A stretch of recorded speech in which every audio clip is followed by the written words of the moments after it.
Vamos a dar comienzo a nuestra conferencia, ¿qué es la muerte, lo que muere y lo que no muere?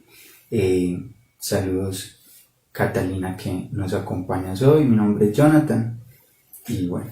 Hola Jonathan, saludos a todas las personas que se conectan ahorita en vivo y bueno, también saludos a todas las personas que verán este video luego. Hoy vamos a hablar de un tema espectacular, es un tema que de pronto ha generado a lo largo de la historia y de nuestras culturas muchos interrogantes y a la vez muchísimos miedos, porque a pesar de que de pronto en algún momento estamos aburridos con la existencia, con la vida, no nos queremos morir. Entonces vamos a profundizar hoy sobre este tema, sobre qué es la muerte, lo que muere y lo que no muere. Así es. Bueno, entonces la verdad es que tenemos un desconocimiento de lo que es la muerte y esto pues genera que en la mayoría de los seres humanos tengamos cierto miedo, pero bueno, hoy vamos a ver esta conferencia con el objetivo de conocer precisamente qué es la muerte, cuáles son los tipos de muerte que existen, cómo la muerte libera en todos los casos y qué muere y qué no muere finalmente cuando desencarnamos. Entonces vamos a entrar de lleno con este tema. Primero que nada, entonces resaltar eso, que finalmente este es un proceso del cual pues todos los seres humanos tenemos conciencia de que en algún momento nos va a acontecer, pero pues la inmensa mayoría de los seres humanos le tememos por desconocimiento a lo que pase después de la muerte. Entonces la pregunta es, ¿qué crees, qué conoces, qué sabes que pasa después de la muerte? Y bueno, acá finalmente debemos entender que la muerte es el objetivo final de todas las cosas. Nosotros vemos que en la existencia, lo que nos rodea, todo tiene como un punto en el cual se considera que muere porque deja de existir como tal, ¿sí? Entonces pues tenemos nuestro cuerpo físico, pero igual todo lo que vemos en la naturaleza en algún momento dejará de existir como lo conocemos, o sea que todo está en un constante proceso de muerte, así no lo sepamos. Vemos que la razón de vivir en esa perspectiva sería morir. Muchas veces nos dicen que cada día que pasa es un día menos, ¿sí? Porque es un día que nos acerca más hacia ese punto en donde vamos a morir. Nosotros pues vemos que tenemos un proceso evolutivo, involutivo en nuestra propia vida. Al principio nos desarrollamos, tenemos la vitalidad, el cuerpo se va poniendo cada vez más fuerte, pero hay un punto exacto en donde esto empieza a ir a la inversa y tenemos una fuerza que nos va a ir envejeciendo, que nos va a ir debilitando, que nos va a ir enfermando hasta que finalmente pues este cuerpo físico muere, ¿sí? Exacto, entonces mira que ahí como tal es entender que nosotros estamos acá en esta tercera dimensión regidos por muchas leyes. Entonces una de esas precisamente la del tiempo, que nos enseña que todo lo que nace muere. Aun cuando también nos hablabas ahorita y uno podría entender que de pronto cada día que uno vive es un día menos o un día más. Entonces depende como de cada uno cómo lo tome, porque puede ser un día más de experiencia, de conocimiento, o un día menos porque cada vez me voy a ir acercando, como tú lo decías, a ese momento que siempre en cada persona va a ser muy distinto, ¿cierto? En unos pueden ser niños, en otros jóvenes, en otros adultos. Eso va a depender de cada uno. Más también yo entiendo que como tal, si uno ve la muerte más como con ese término, sino, o sea, no verla como con ese término, sino como entender que la muerte es un cambio, es una transformación. El dicho de que nada muere, todo se transforma, nos está dando ya luces en lo que va a pasar en ese momento, que simplemente muere una materia, un cuerpo físico, pero que nosotros como espíritu continuamos en un proceso. Exacto, sí, todo está constantemente transformándose y es lo mismo que morir. Es como que muere un estado en el que se encuentra uno y ya luego cambia a otro. Por ejemplo, para que nazca un adulto tiene que morir el niño, ¿sí? Y para que uno se convierta en anciano tiene que morir el adulto. Y así sucesivamente. Lo mismo que cuando vemos una semilla, la semilla tiene que morir para que nazca la planta, para que se convierta en lo que esa semilla traía ahí en potencia para desarrollarse. Entonces, se podría decir que no todas las muertes son negativas. En realidad, poquito a poquito vamos comprendiendo que la muerte nos va a liberar de una carga. Por ejemplo, si tenemos un cuerpo físico envejecido, adolorido, enfermo, pues la muerte nos va a liberar. Exacto. ¿Sí? Pero en últimas también, si somos como una semilla, como en ese ejemplo, nunca podríamos ver la belleza de la planta o del árbol si no muere esa semilla, si la semilla se aferra a seguir siendo semilla.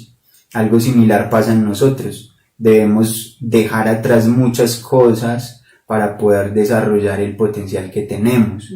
Si tenemos que morir a ciertas cosas. Mira que lo vemos muy claro en el cáncer. ¿Qué es el cáncer? Unas células que se niegan a morir. Entonces enferman y crean mucho daño en una persona. Entonces ahí vemos como tal, como en la misma naturaleza, ese reflejo de que nosotros, o sea, hay un proceso de muerte que es natural y que debemos vivir. Muy bien. Bueno, entonces podemos ahorita hablar un poco más de esa muerte como liberación y de la oportunidad que tenemos. Esto lo vamos a profundizar en la conferencia número 8, donde hablemos de los procesos de evolución, involución y revolución. Pero vamos a decir hoy que cada uno de nosotros no tenemos una sola existencia. Tenemos la oportunidad de retornar en diferentes cuerpos físicos para acumular un total de 108 existencias con cuerpo físico humano. Esto hace pues que nosotros no tengamos una sola vida, sino que en verdad es como si que vamos en realidad pasando de cuerpo en cuerpo, o sea que con la muerte en verdad simplemente estamos dejando un cuerpo físico, pero para volver a nacer, ¿sí? Uno muere para volver a nacer y vamos a morir físicamente es para luego retornar en un nuevo cuerpo físico. Y esto es por un ciclo, pero en realidad nuestra alma, que es la parte energética, puede pasar por alrededor de 3000 ciclos, en donde en cada uno va a pasar en 108 existencias con cuerpo físico humano, para un total de 324.000 oportunidades con cuerpo físico humano, ¿sí? O sea que son innumerables las veces que hemos tenido la oportunidad de tener cuerpo físico. Cada uno debe aprovechar estos conocimientos para indagar, investigar en su mundo interior en cuál existencia va, cuántas de esas 108 existencias ha agotado en este ciclo de su alma. Y lo importante es entender que con la muerte vamos a poder liberarnos de esos ciclos sucesivos de muerte y nacimiento. O sea, con la muerte psicológica, que es una de las 3 muertes que vamos a ver, podemos vencer a la misma muerte. para lograr lo que denominamos la autorrealización íntima del ser, que es el objetivo último de toda nuestra existencia, ¿sí? De la oportunidad que tenemos acá. Exacto, o sea que ahí entendemos que como tal ese ciclo no se repite porque sí, a pesar de que es mecánico, y pues como nos decía Jonathan, lo vamos a ver en la conferencia 8, vamos a hablar de un tema, digamos que creo que es bastante popular y es la rueda del samsara. Entonces es entender por qué está esa rueda, o sea, por qué a nosotros nos dan todas esas oportunidades. Y las preguntas siempre el por qué y el para qué. Entonces ahí vemos que esta existencia o cada existencia que nos dan es una oportunidad de que cada uno de nosotros vamos despertando nuestra conciencia para que logremos la autorrealización de nuestro ser y entender que esa autorrealización se va a dar en una sola existencia. O sea, es un trabajo arduo, fuerte, pero debe ser en una sola existencia. Y esa autorrealización es la que va a lograr que no salgamos, que venzamos esas leyes mecánicas que rigen esa rueda del samsara. Entonces podemos reflexionar y digamos indagar un poco también en esta parte para dejar como ser tan mecánicos y en sí tan dormidos. Todos mantenemos nuestra conciencia dormida y nos concentramos más es en todo lo material, ¿cierto? En todo lo de afuera y no en nuestra parte interior. Exacto, y que además todo lo material va a ser transitorio y que nada de eso nos lo vamos a llevar a la tumba, ¿sí? Entonces a veces estamos dirigiendo toda nuestra energía y nuestro tiempo a conseguir cosas efímeras del mundo que no son el sentido por el cual estamos acá. Pero bueno, entonces vamos a ver que existen 3 tipos de muerte y estos son los que vamos a estudiar hoy, esos 3 fenómenos. Existen la muerte del cuerpo físico, la muerte segunda o muerte del alma y la muerte psicológica. ¿Listo? Entonces estas están íntimamente relacionadas entre sí y es los fenómenos que vamos a estudiar hoy. Por eso también la pregunta para que reflexionemos era ¿qué sigue después de la muerte del cuerpo físico? Pues es un gran enigma que vamos a encontrar respuesta en las culturas antiguas. La sabiduría ancestral nos enseña a reflexionar, a entender estos procesos. Porque algunos de las personas que están ahí conectadas nos dicen otra vida, es lo que vamos a encontrar después de la muerte. Es interesante, pero ya lo vimos, vamos a tener que volver a nacer en otro cuerpo, pero entre ese proceso de morir, dejar este cuerpo y nacer en otro cuerpo, existen también otros procesos que se van a llevar a cabo, y es lo que sigue a continuación. Entonces vamos a verlo en este instante, lo que es la muerte del cuerpo físico. Entonces, ¿cómo inicia esa muerte del cuerpo físico? Bueno, entonces esta muerte va a iniciar con un estado de catalepsia. Ahí entonces el moribundo va a vivir algunos procesos. Recordemos que este estado de catalepsia es cuando una persona como tal pierde como sus sentidos, pierde sus su funciones pulso, vitales. Sus funciones vitales, exacto. Entonces es signos vitales. Exacto. Y entonces médicamente los aparatos que utilizan pues la ciencia dicen que esa persona falleció, pero resulta que el estado de catalepsia es eso, que su corazón late tan despacio que no lo puede percibir la tecnología que tenemos hoy. Ese estado de catalepsia dura 3 días y en ese estado de catalepsia vamos a vivir unos procesos que son unos juicios. El primero sería a los 5 minutos, el segundo a las 24 horas y el tercero a las 48 horas.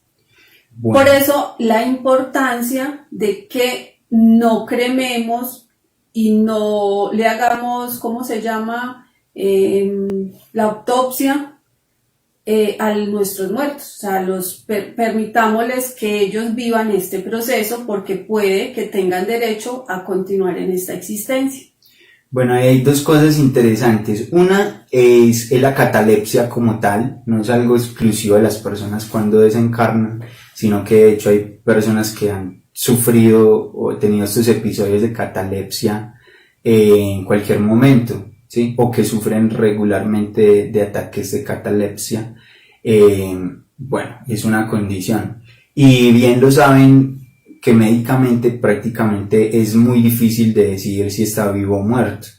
Entonces esto mismo pasa, un estado de catalepsia tan profundo cuando la persona desencarna, cuando que aparentemente parece que está muerta, ¿sí? Pues que ya hay, ¿qué es lo que hay que entender?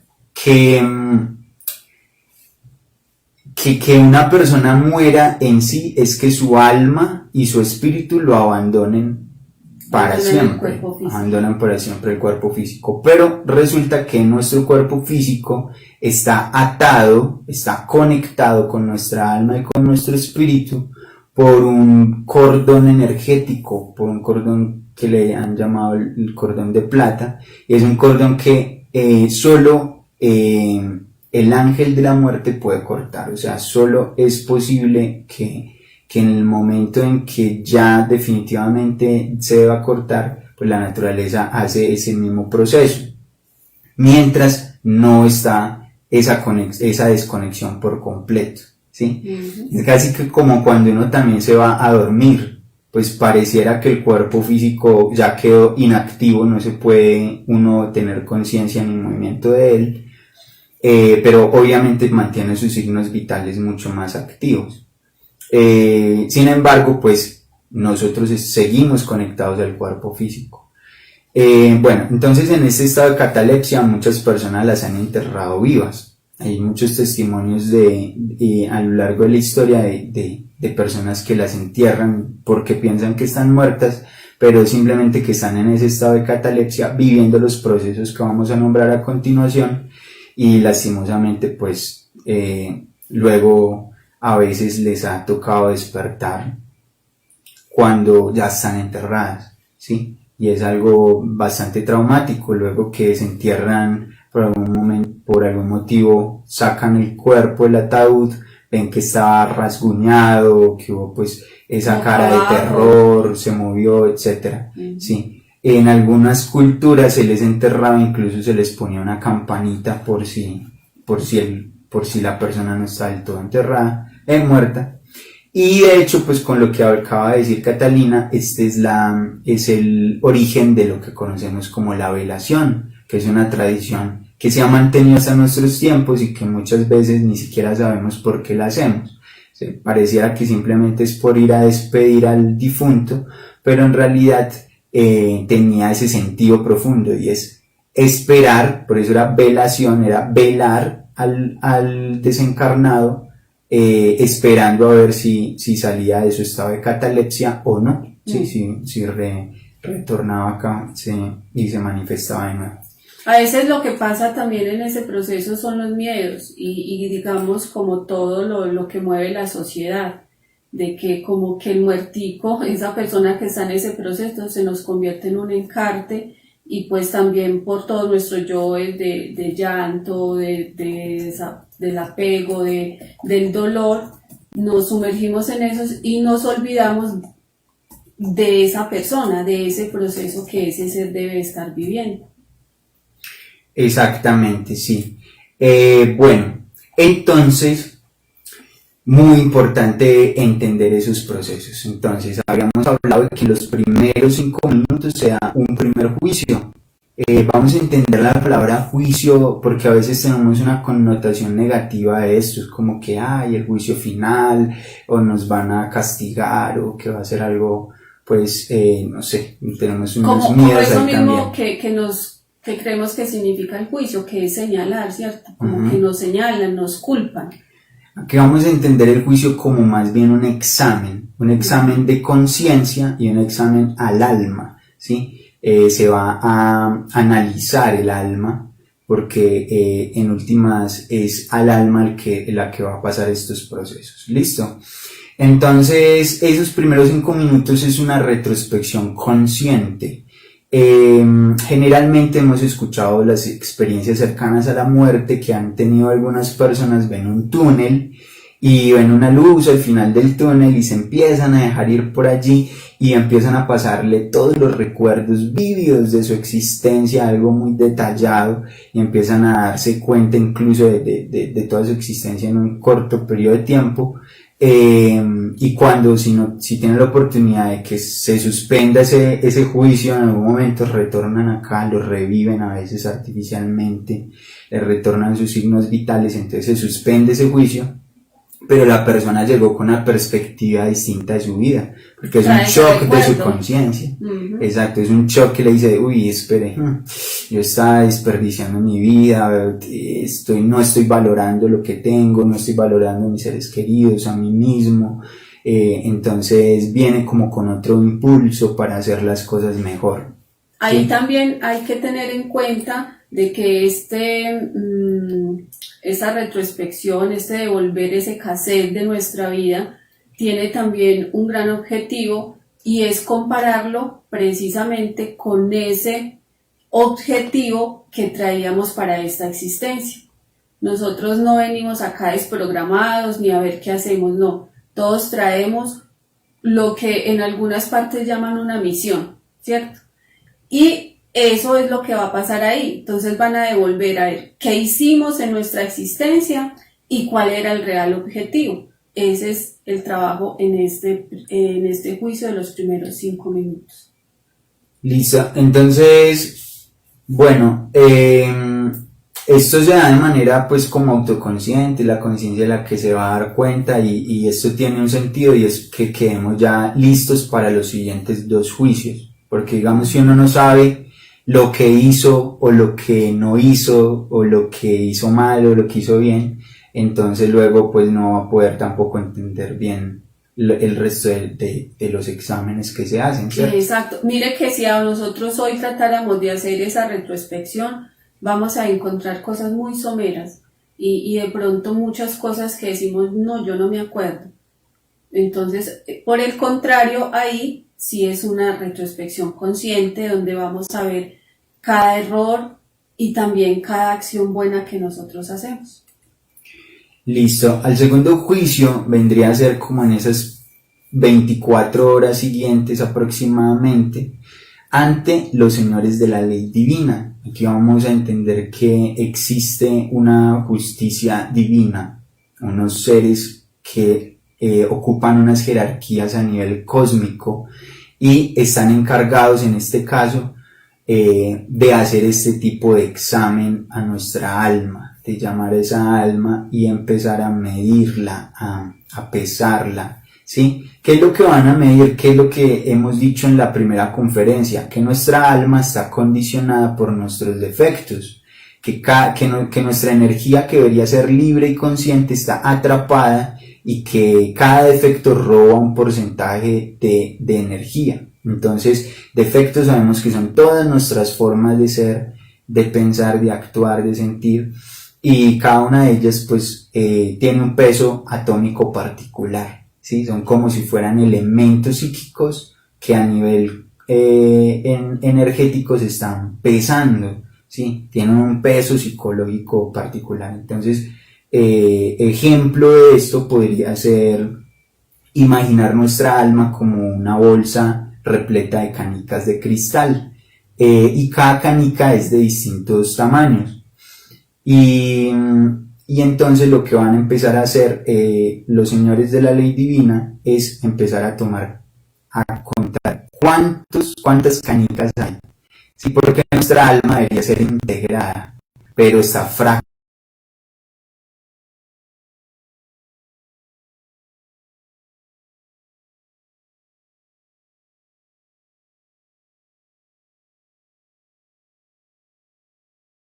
Todos estos elementos más y otras que pesan menos. Entonces ahí se van a ir dando cuenta qué tanto nosotros estamos condicionando nuestra alma. Entonces ahí se dan cuenta qué tanto pesa la ira en nosotros, o qué tanto pesa la vanidad, o qué tanto alimentamos la gula, o qué tanto somos soeces o envidiosos. Eso es el juicio que nos van a hacer antes de estas 24 horas. Perfecto. Luego, entre las 48, aproximadamente a las 48 horas, el alma del desencarnado se lleva al tribunal de la justicia objetiva. Y aquí se juzgan tres cosas. Que vamos a ver que tenemos ya no hablar solo de los defectos psicológicos, sino de los actos, de las acciones que cometimos producto de tener esos defectos, ¿sí? Entonces, resulta que en nuestra existencia es una sucesión de actos. Nosotros todo el tiempo estamos haciendo cosas, pero esas cosas pueden ser buenas o malas obras. ¿De qué va a depender? No depende de la ética, ni de la moral, ni de lo que creamos bueno o malo. No es un concepto.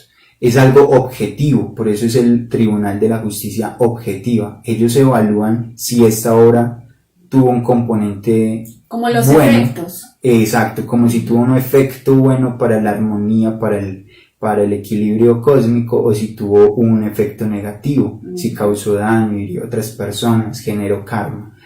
Entonces ahí van mirando el peso de las buenas o las malas obras, porque no todas las obras pesan igual. Exacto. Entonces, pues podemos verlo si nos examinan. Entonces, digamos que en una de esas canicas estaba el yo ladrón, ¿cierto? En el siguiente me van a observar las obras de ese yo ladrón.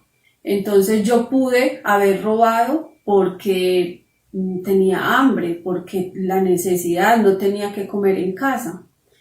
Esa acción va a tener un peso, ¿cierto? Puede que sea menor que el que va a robar por lujuria, porque quiere más, o porque el que le roba, por ejemplo, a un país, o el que le roba a los pobres, o el que roba solo por alimentar el yo, porque no tiene ninguna necesidad.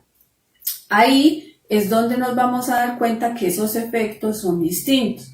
A pesar de que robar es robar y nos van a juzgar porque robamos, pero van a tener unos efectos diferentes. Es algo también que hemos visto de pronto en otros escritos, en algunos libros, que una cosa es, por ejemplo, los agravantes y los atenuantes que puede tener una acción.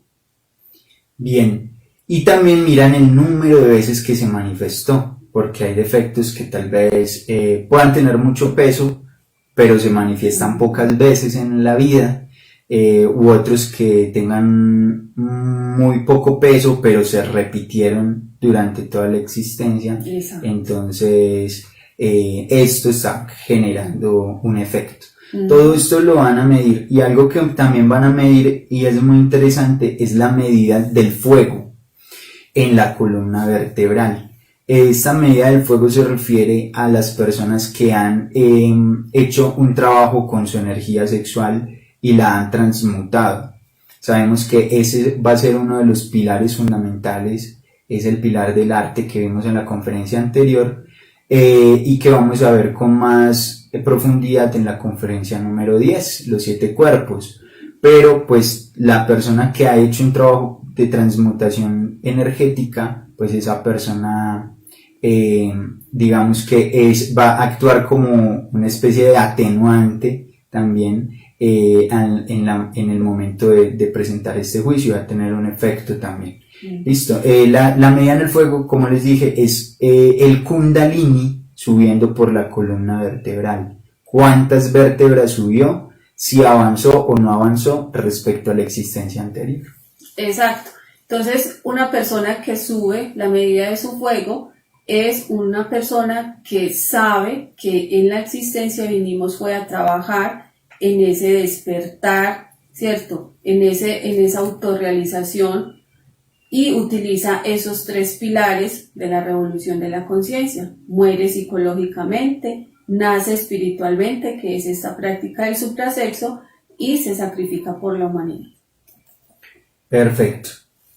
Bueno, entonces después de hacer estos exámenes a nuestra alma, se va a realizar con una especie de resultado de veredicto, que es una suma y resta de quebrados. O sea, empiezan a dar un resultado final y han de determinar varias cosas con esta operación matemática.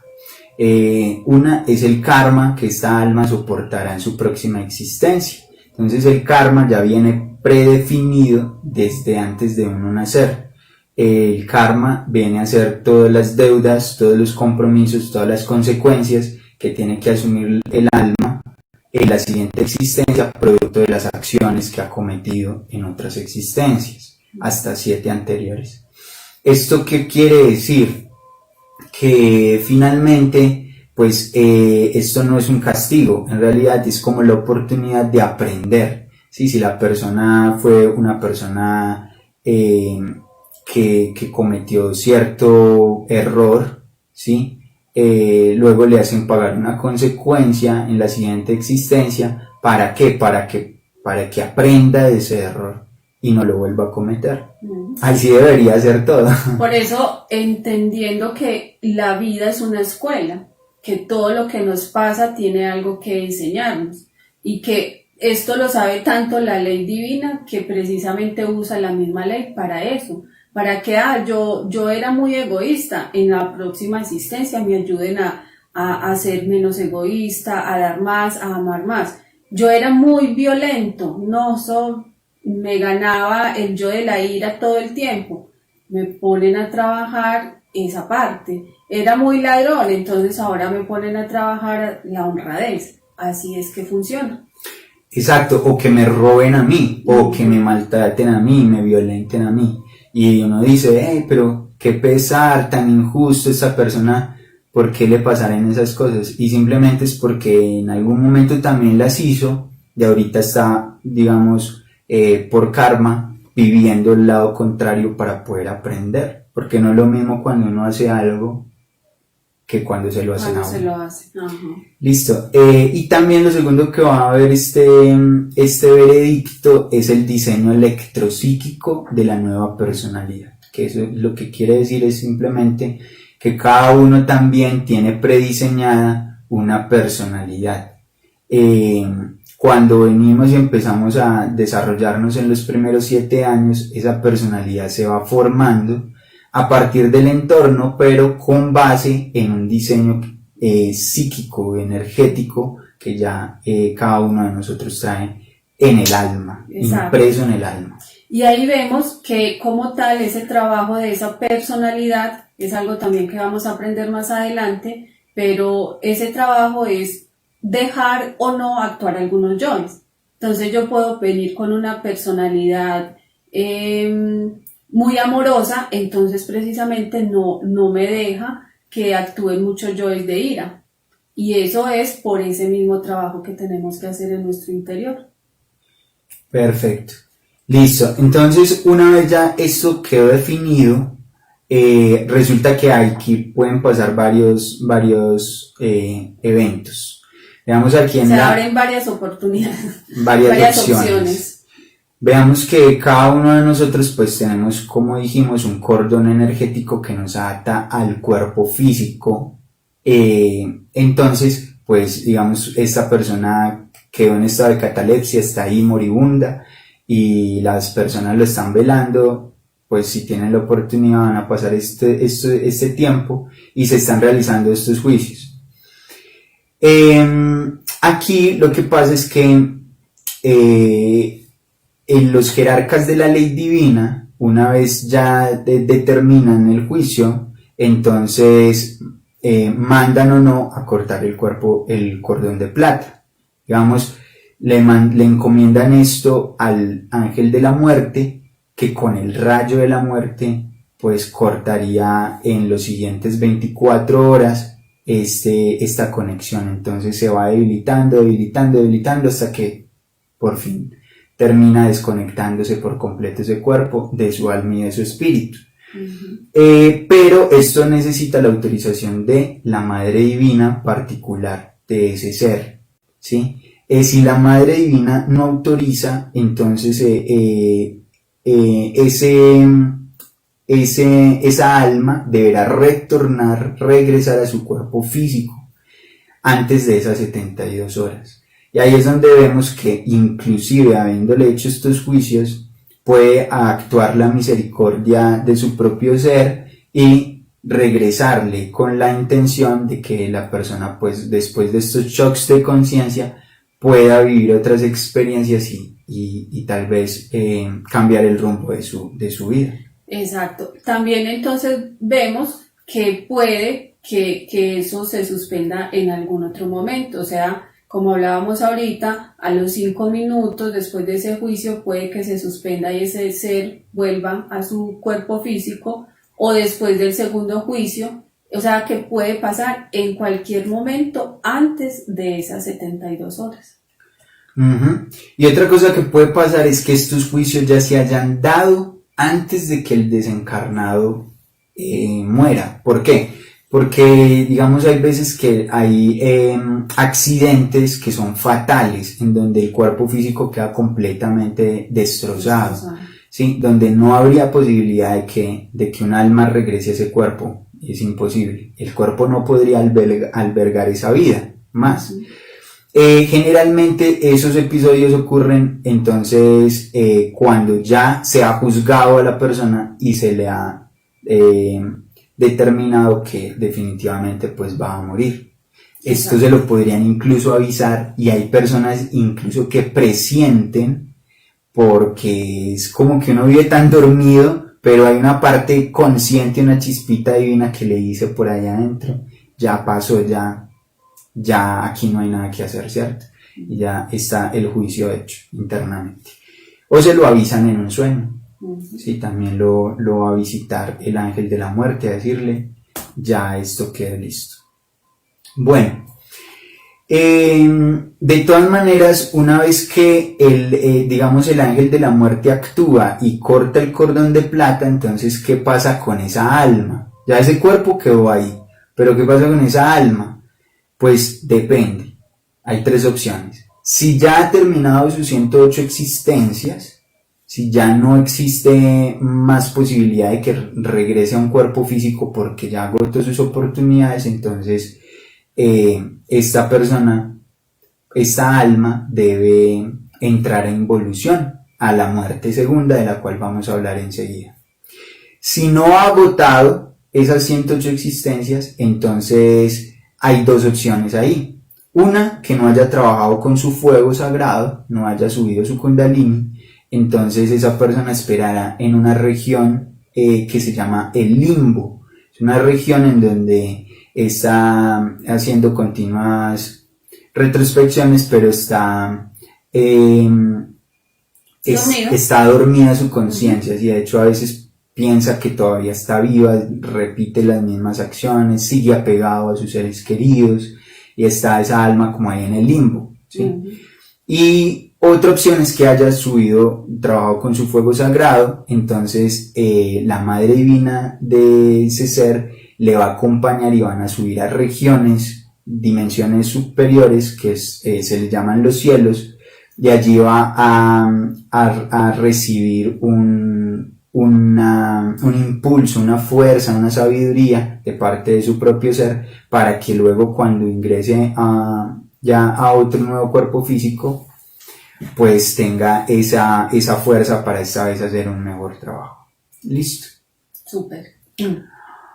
Bueno, entonces si tienen alguna duda de lo que es esta muerte del cuerpo físico, es el momento de que la escriban ahí en la caja de comentarios, y con todo el gusto del mundo estaremos prestos a resolver esas inquietudes, pues si están en nuestro conocimiento.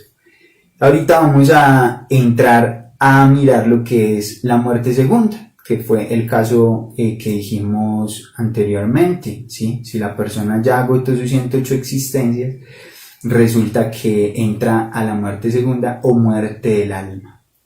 Exacto, entonces en esa muerte segunda vamos a involucionar en lo que llamamos las infradimensiones del planeta, y va a pasar esto dado que nosotros no quisimos eliminar de una manera consciente y de una manera voluntaria nuestros yoes o nuestros egos, ¿cierto? Nuestros errores. O nuestros errores. Entonces lo que va a pasar es que como no lo hicimos de esa manera consciente y voluntaria, lo va a hacer la naturaleza con sufrimiento y dolor. Allá nos van a limpiar esa alma,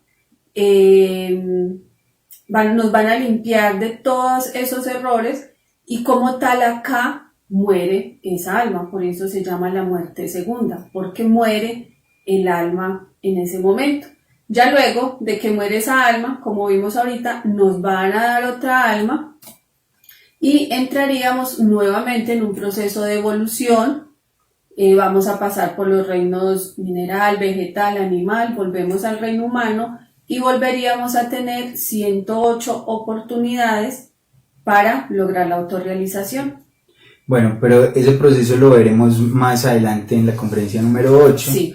Hoy lo que podríamos entonces entender es eso, como que el alma también muere. También muere. Muere porque está condicionada, es lo mismo, digamos, es como si fuese un cuerpo que está demasiado enfermo, demasiado viejo, demasiado atrofiado. Así mismo es nuestra parte energética, que es el alma, se carga tanto de tantos defectos, y una vez se agotan esas oportunidades, entonces la naturaleza misma, con su sabiduría, empieza a desintegrar toda esa energía, a separar, a disolver todo lo que nosotros habíamos creado, todos los defectos que habíamos creado. Esto es lo que hemos entendido como un proceso de purificación del alma, que la devuelve a un estado primordial, libera la esencia para empezar un nuevo proceso evolutivo. Esto se da en las infradimensiones, como lo nombró Catalina, y estas infradimensiones están divididas en varios círculos, que son los famosos círculos dantescos, que son 9 círculos, por donde el alma va pasando para ir haciendo este proceso de purificación. ¿Listo? Listo. Bueno, muy bien. Pero ahorita viene lo más interesante de esta conferencia, y es las buenas noticias. Las buenas noticias. Sí, las buenas noticias es lo siguiente, que existe un tipo de muerte tal, que es a nivel también energético, psíquico, que nos va a liberar de la constante esclavitud en la que nos tienen todas las diferentes formas de ser, todos los yoes, errores, defectos, o el ego que llamamos, ¿sí? O sea, que nos puede liberar de esas 2 muertes anteriores, nos puede liberar de la muerte del alma o de la muerte del cuerpo físico.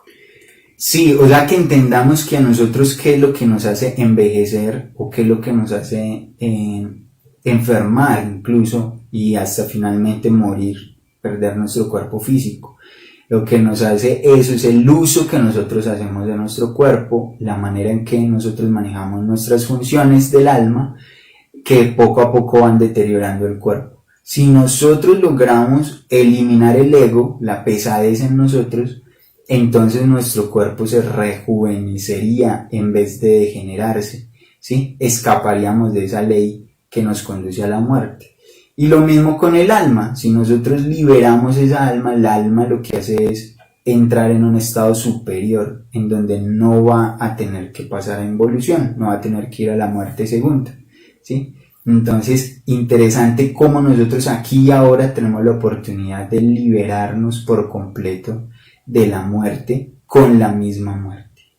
Vamos a ver la muerte psicológica, en qué consiste.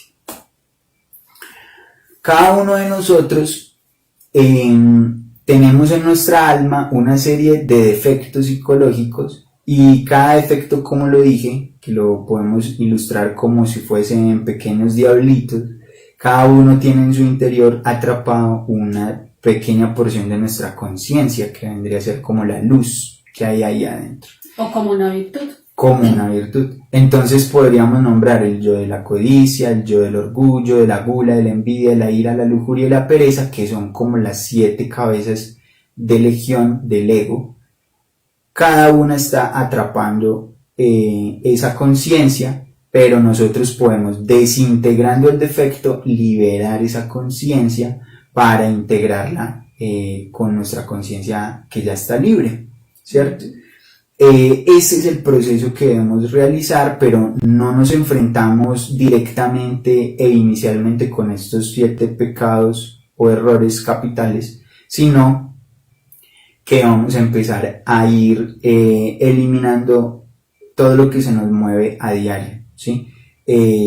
¿Cuáles son nuestros defectos diariamente? Pues es algo que vamos a empezar a ver. ¿Cómo se haría esa práctica? Listo. La práctica consiste en varios pasos. El primer paso es la autoobservación. Bueno, esa autoobservación nos va a mostrar y nos va a enseñar a mirar interiormente. Por eso se llama autoobservación, o sea, observación de mí mismo. Y no es observar esta materia, sino precisamente observar nuestra mente, nuestra psiquis, a ver ahí qué es lo que se nos está moviendo. Entonces, si lo hacemos en este momento, por ejemplo, vamos allá, cerramos los ojos y tratamos de escuchar o de sentir, nos vamos a dar cuenta que puede haber una vocecita que nos dice, enseguida nos va a llamar una persona, o esta conferencia está como interesante, o no me gusta el tema como lo están dando, o tengo afán, ¿cuándo será que se acaba? O nos puede decir por allá un yo de que voy a hacer de almuerzo. Ahí, en ese momentico, nos damos cuenta que como nos autoobservamos, logramos ver qué es lo que nos habla en nuestra mente. ¿Quiénes son los que nos están hablando? Nosotros tenemos esa conversación ahí todo el tiempo, por eso la mente se llama la loca de la casa, porque todo el tiempo está en función de los yoes. Cada agregado psicológico, cada yo, cada error, cada forma de ser, que es una forma de llamar lo mismo, está ahí promoviendo y como pronunciándose y efectuando una acción diferente.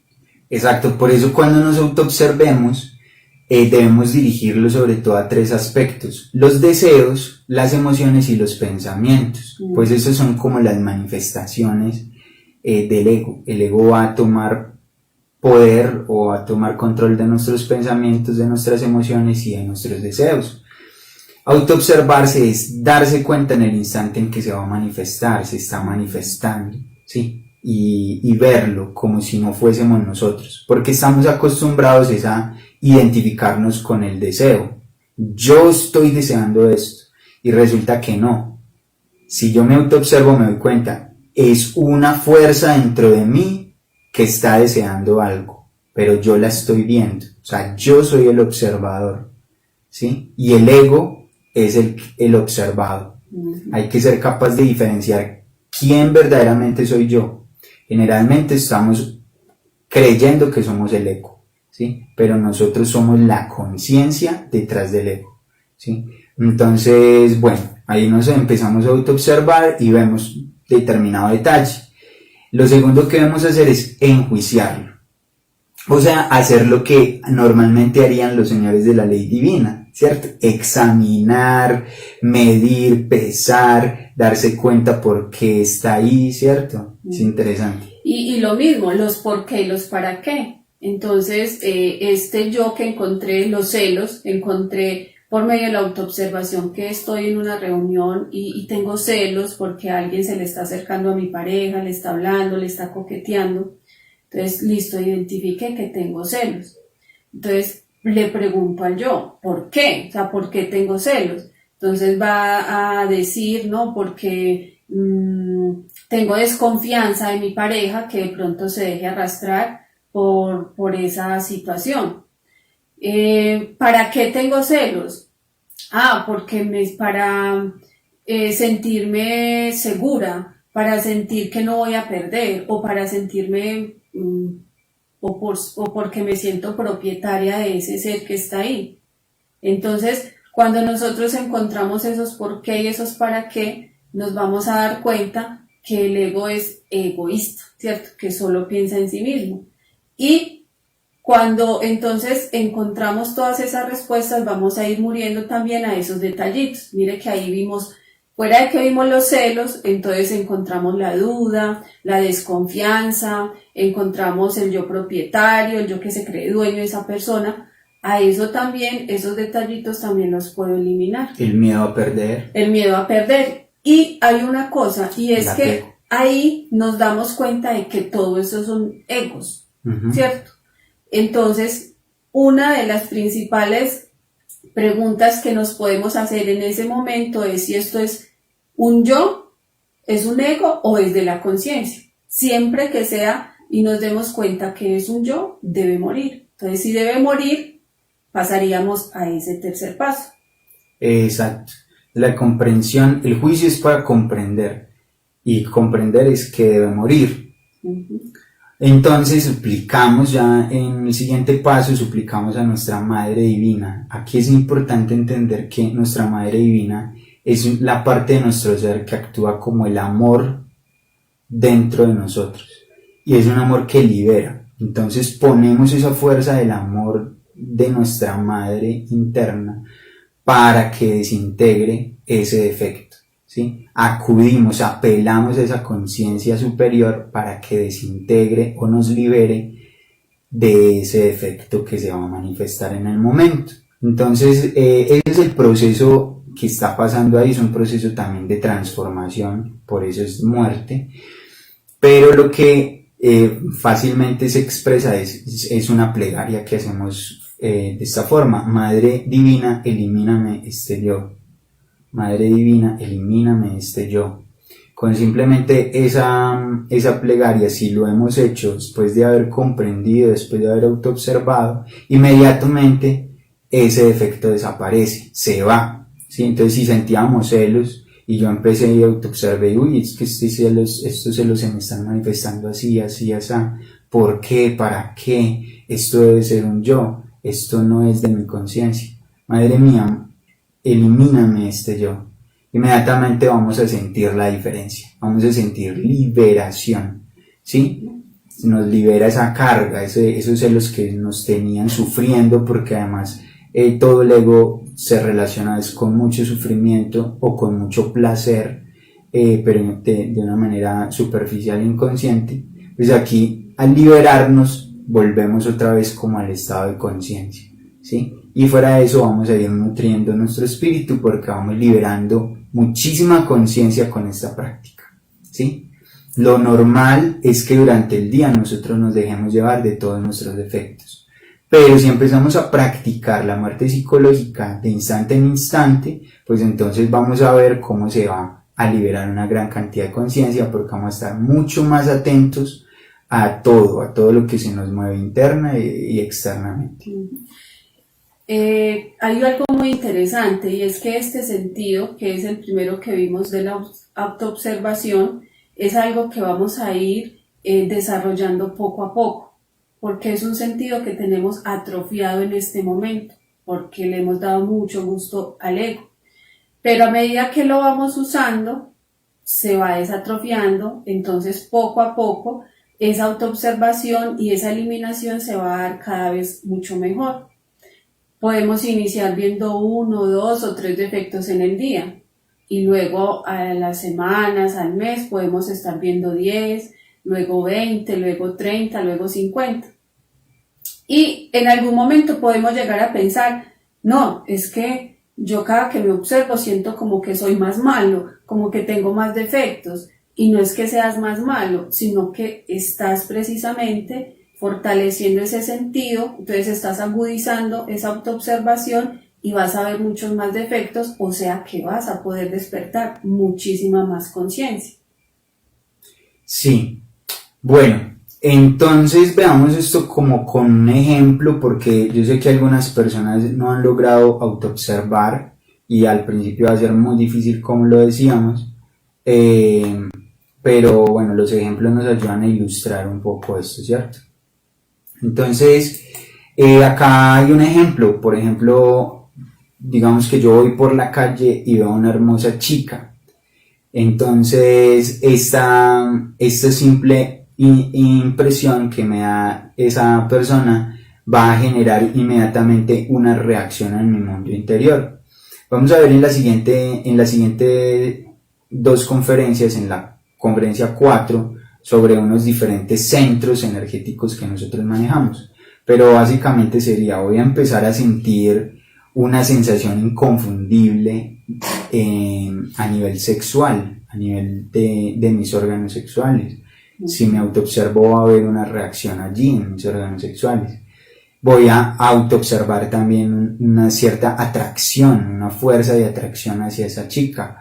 Voy a autoobservar un sentimiento, me voy a sentir como enamorado, ¿sí? Voy a sentir esa sensación de estar enamorado. Voy a también en la parte intelectual, voy a empezar a idealizarla, ¿sí? Empiezo a admirar y a tener un concepto de belleza, digo, cómo tiene bonito esto, cómo tiene bonito aquello, cómo tiene bonito, empiezo a idealizarla y empiezo incluso a imaginar cosas como, uy, debe ser muy amable, uy, me gustaría ser su pareja, me gustaría tener sexo con ella. Todo esto se puede dar en cuestión de instantes. Entonces todo esto se deriva en que voy a querer hacer algo, entonces voy a ir a hablarle o voy a observar ciertos yoes que quieren ir a hablarle, que quieren saludarla, pedirle el teléfono, invitarla a salir. Exactamente. El caso es que también puede ser al revés, ¿cierto? Cuando siendo nosotros una chica, podemos ver ese caballero que pasa y que entonces ese olor, ese cabello, esos zapatos, no sé, esas cosas que ya nosotras como mujeres observamos que son distintas, pero que nos generan la misma impresión. Entonces, tan lindo, parece que es de dinero y puede que en mí haya un yo interesado en el dinero, entonces esa parte me puede atraer. Debe ser soltero, el yo ya empieza a imaginar, ojalá sea soltero, cosas así. Todas esas emociones que estamos sintiendo, le voy a decir a mi amiga o a mi amigo que me lo presente o que lo vuelva a invitar, cosas que nos están pasando porque el yo empieza a planear, a proyectar, porque empieza a desear y nos lleva a los hechos, ¿cierto? Nos lleva a la acción. Entonces, vuelve y juega lo que Jonathan nos decía. Podemos acercarnos, presentarnos, hola, mucho gusto, no sé qué. ¿Qué me llevó a hacer eso? A coquetearle todas esas yoes anteriores que veían en esta persona un prospecto de con quién me puedo casar o con quién puedo formar un hogar o simplemente con quién puedo tener una relación sexual, ¿cierto? No tiene que ser hasta esos compromisos. Bien, entonces ahí es donde nosotros aplicamos la muerte psicológica y si morimos a todo, morimos a la sensación en la parte sexual, morimos a la atracción, morimos al sentido de la sensación de estar enamorados, a las diferentes idealizaciones del yo, a todos los deseos que surgen en ese momento, entonces ahí morimos a una gran parte del ego. ¿Que cuál ego era? Pues cada uno es un yo distinto, pero tienen que ver mucho con el yo de la lujuria, ¿sí? Entonces vamos a darle un gran golpe a esa lujuria que se quería alimentar a través de una figura de una chica o de esa persona pues que nos atrajo, listo. Bueno, entonces esto para que lo apliquemos en todos los momentos de la vida y espero que haya quedado supremamente clara la práctica de la muerte psicológica porque es el pilar fundamental sobre el que se apoya el trabajo que vamos a hacer. Y muchas conferencias vamos a seguir profundizando sobre esta práctica. Recuerden que si les queda alguna duda, por favor anotarla ahí en la cajita de comentarios que se les va a resolver con todo gusto.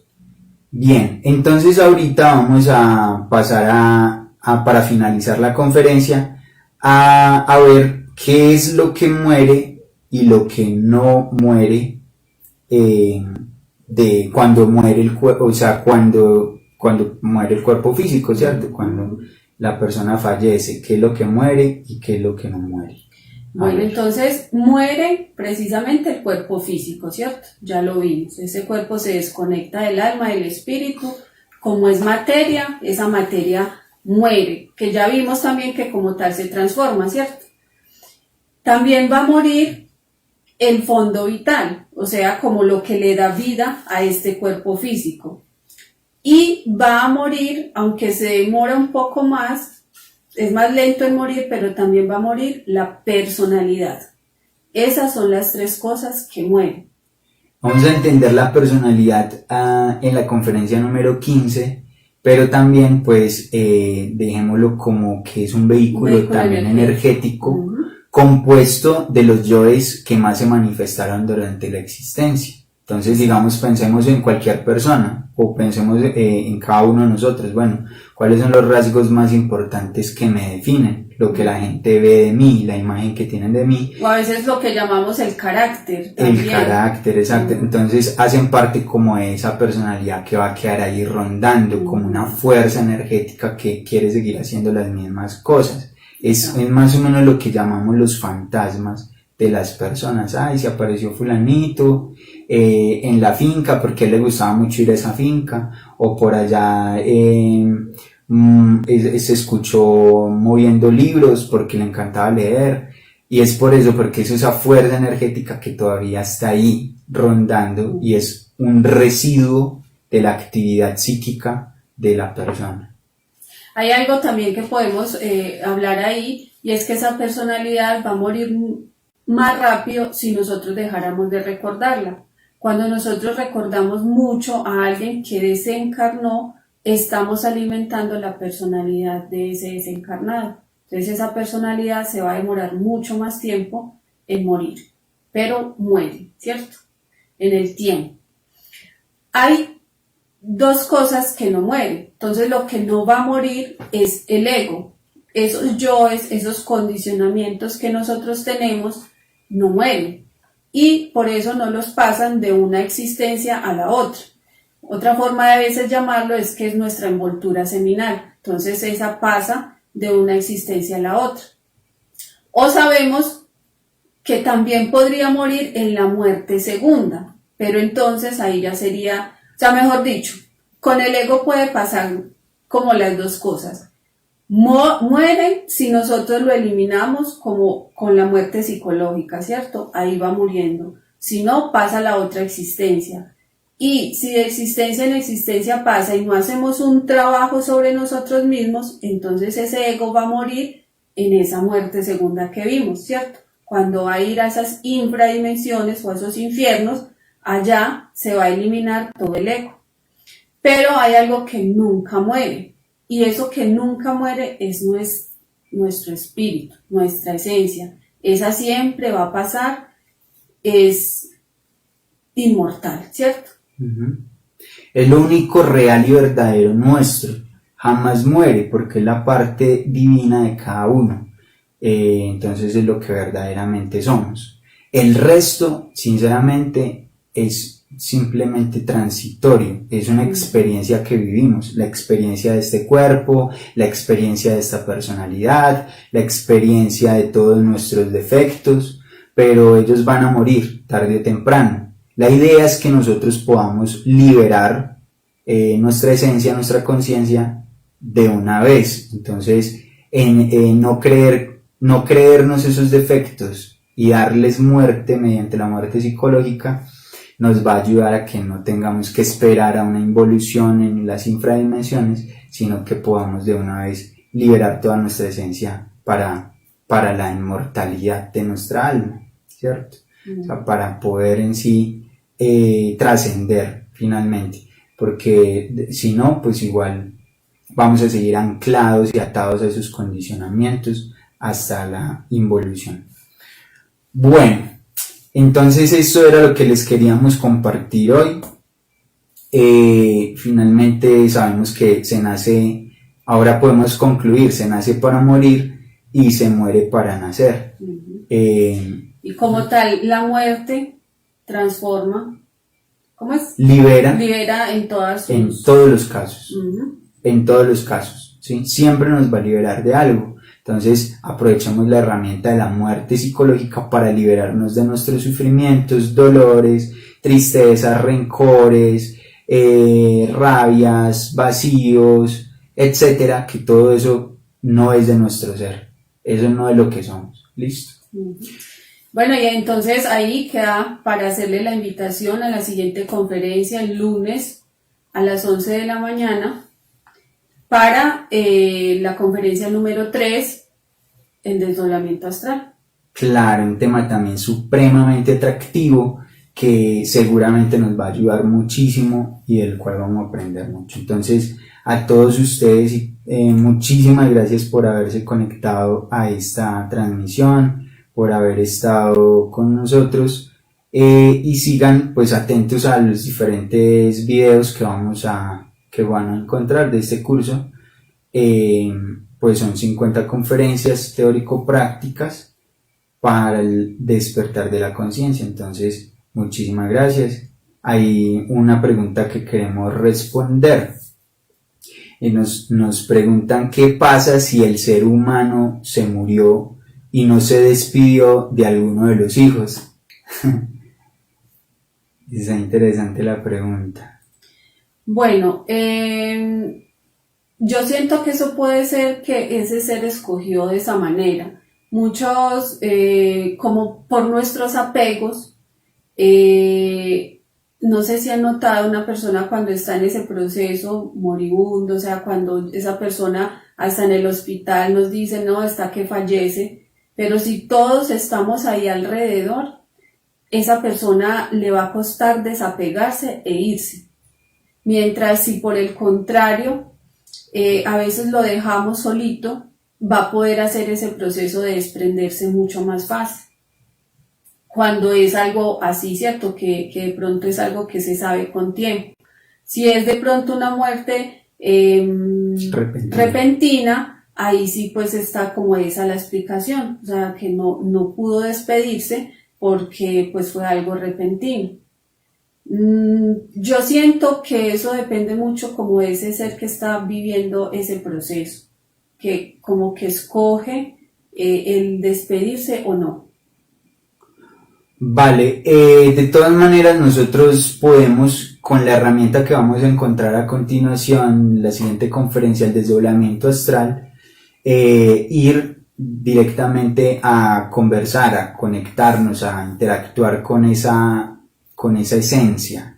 Pero es importante que entendamos que la esencia de la persona no es igual a su personalidad. A veces nosotros simplemente estamos apegados a una personalidad, a la forma de ser de la persona, a todo lo que vivimos, un montón de recuerdos, de experiencias, a un vínculo que creamos, pero esa no es la esencia de la persona. Entonces, muy importante que podamos también investigar internamente. De hecho, a muchas personas cuando pierden un ser querido, luego se les aparece en sueños, pero debe distinguir bien qué fue lo que se le apareció, si es una proyección de su